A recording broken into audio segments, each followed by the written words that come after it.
Hello everyone and welcome to this video. In this session, we'll begin our journey with Microsoft Excel. Since this is the very first video, we'll keep things easy and straightforward. We'll start with the absolute basics, including how to open Excel, commonly used Excel terms, and an overview of the ribbon and how it functions. Let's begin. To start using Excel, you should first have it installed on your system.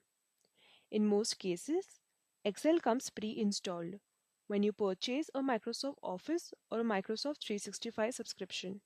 If Excel is not already available on your device, you can download and install it from the Microsoft 365 portal.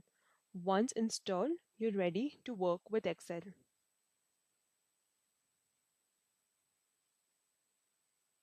There are multiple ways to open Excel, and one simple method is to use the search bar on your system. Just type Excel and click on the application when it appears.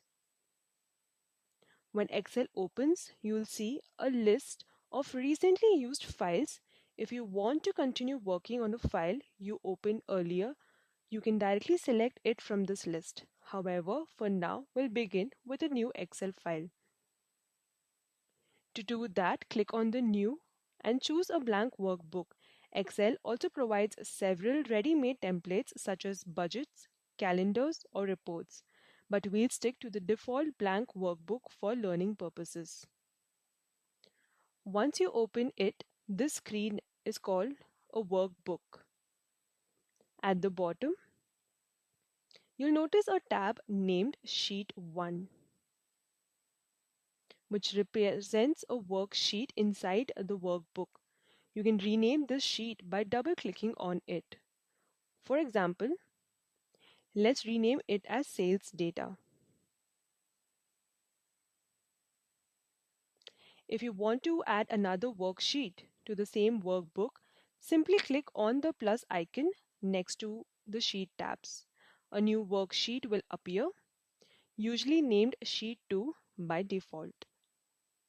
You can rename this one too. For example, let's have this named as Expenses. This way, a single workbook can contain multiple worksheets. You can also work on more than one workbook at the same time.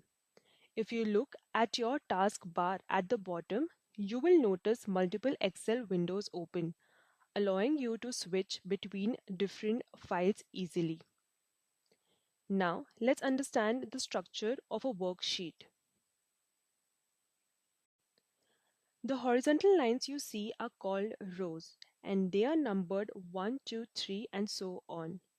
The vertical sections are known as columns and they are labeled using letters like A, B, C, etc.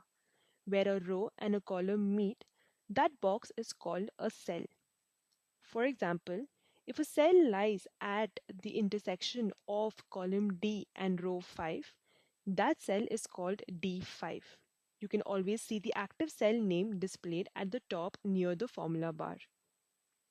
Next, let's talk about the ribbon, which is the menu area at the top of the Excel. The ribbon is divided into tabs, and each tab contains a group of related tools. If you want to hide the detailed options inside the ribbon, you can click the small arrow on the right or right-click anywhere on the ribbon and choose Collapse the ribbon. This hides the comments but keeps the tab names visible.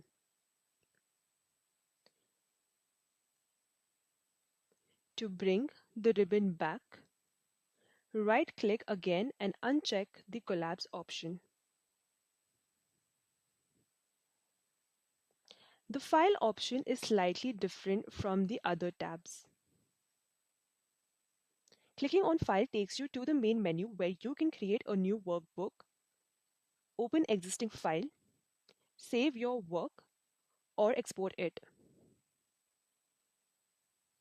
Now, let's briefly go through the main tabs. Home tab. This is the most frequently used tab. You can format text, change alignment, apply borders, color cells, and perform basic editing here. Insert tab. Used to add charts, tables, pictures, icons, and shapes. Page Layout tab helps you adjust page settings like orientation, margins, background color, and print layout. Formula tab contains built-in formulas related to math, logic, text, dates, and more. Data tab used for sorting, filtering, and managing large sets of data. Review tab used for spell check, adding comments, translating text, and protecting sheets. View tab helps control how you see the worksheet, zooming, freezing rows or columns, and changing view. And then we have a help tab provides assistance and support related to Excel features. These are the basic concepts you need to understand before diving deep into Excel. That's all for this video. We'll continue with more features and hands-on experience in the next one. Thank you for watching.